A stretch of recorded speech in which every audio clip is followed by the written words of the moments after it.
Kita ulang kembali sejumlah berita pilihan dari Bali.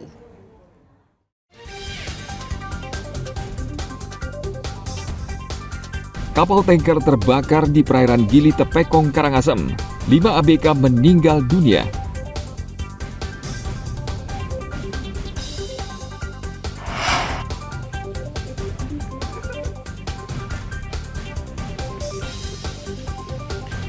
Polisi menangkap 2 tersangka pencabulan anak di Jemberana.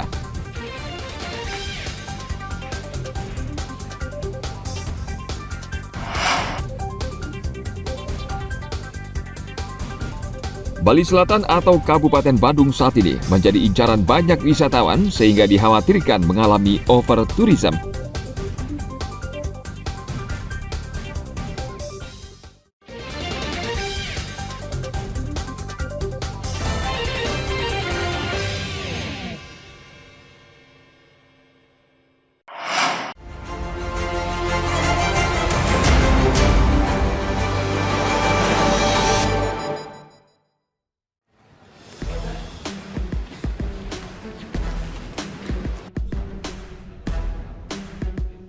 Karena cemburu, seorang pria di Kabupaten Bangli menghabisi nyawa tetangganya dengan senjata tajam.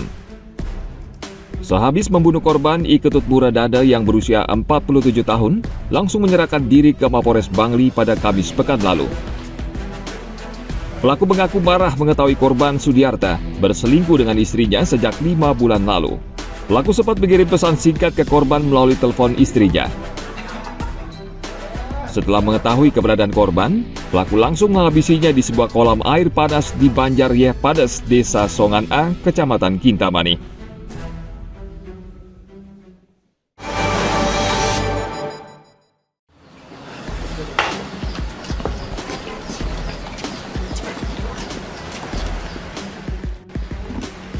Unit Reskrim Polsek Denpasar Barat membongkar praktik prostitusi online yang melibatkan 2 perempuan, masing-masing berusia 23 dan 17 tahun. Dalam rilis Jumat pekan lalu, polisi menghadirkan salah satu tersangka. Para tersangka menjajakan prostitusi di bawah umur melalui aplikasi micet. Dari setiap transaksi, mereka mendapat imbalan Rp50 hingga Rp150.000. Saat ditangkap, kedua tersangka sedang menunggu imbalan dari 2 korbannya yang sedang melayani pria.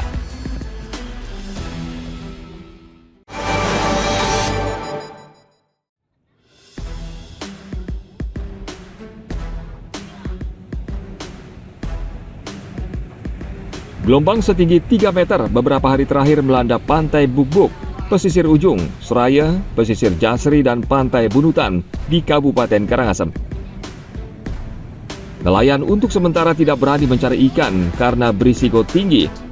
Nelayan juga terpaksa mengevakuasi seluruh perahu jukung yang parkir di pesisir karena khawatir rusak dihantam ombak. Terjangan gelombang tinggi ini menurut nelayan biasa terjadi saat peralihan musim dari Sasikase ke Sasikaro dan akan berlangsung selama 1 bulan.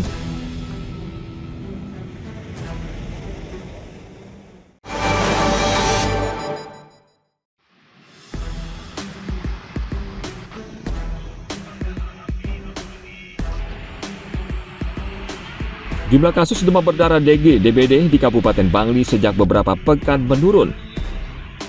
Bulan Mei lalu, kasus DBD sempat mengkhawatirkan karena jumlahnya melonjak drastis mencapai 277 kasus. Melonjaknya kasus DBD di Kabupaten Bangli disebabkan perubahan cuaca yang tidak menentu sehingga memicu pertumbuhan nyamuk Aedes aegypti. Kendati demikian, Kepala Dinas Kesehatan Bangli Inyoman Arsana meminta masyarakat tetap waspada karena kasus DBD bisa kembali naik bila tidak menjaga kebersihan lingkungan dan kesehatan diri sendiri.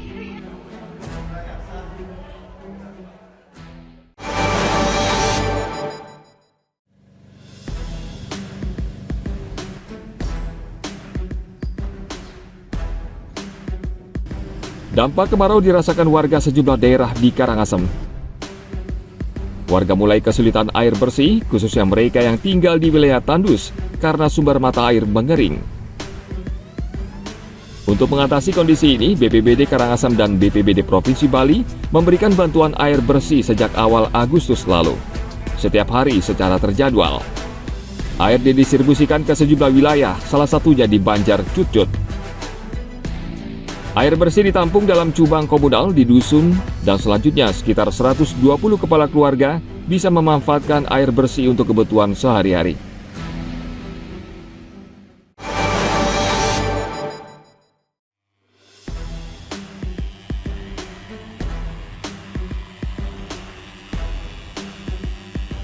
Jumlah kasus demam berdarah di Kabupaten Karangasem terus menurun. Namun petugas Dinas Kesehatan Karangasem tetap gencar melakukan fogging atau pengasapan dan pemberantasan serang nyamuk karena ada beberapa daerah masih ditemukan penderita demam berdarah. Salah satunya di Kota Ablapura, Kecamatan Karangasem. Petugas mendatangi permukiman padat dan melakukan pengasapan. Selain itu, petugas juga meminta warga membersihkan lingkungan.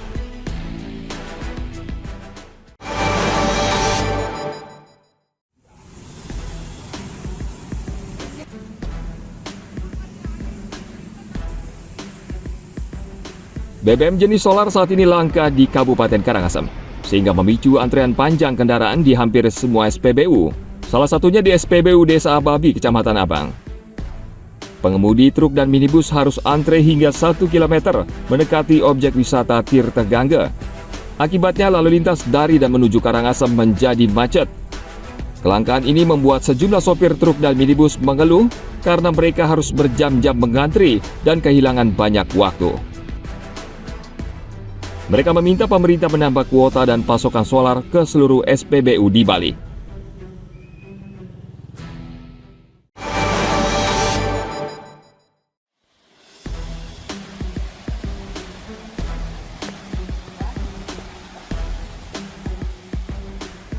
Dua wisatawan asal Italia hari Minggu lalu jatuh dari tebing setinggi 25 meter di air terjun Villa Gajah Mas di Desa Baturiti, Tabanan. Salah satu korban, Zikari Giancarlo, meninggal dunia akibat luka yang cukup parah, sementara pacarnya selamat dan masih dalam perawatan di rumah sakit. Kedua korban saat itu akan bersuah foto, namun pagar yang menjadi tumpuan mereka tiba-tiba longsor karena tidak kuat menahan tubuh korban.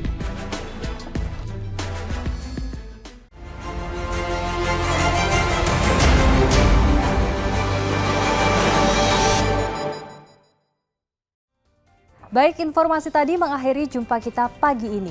Atas nama rekan yang bertugas, saya Dara Paramita mengucapkan terima kasih atas kebersamaan Anda.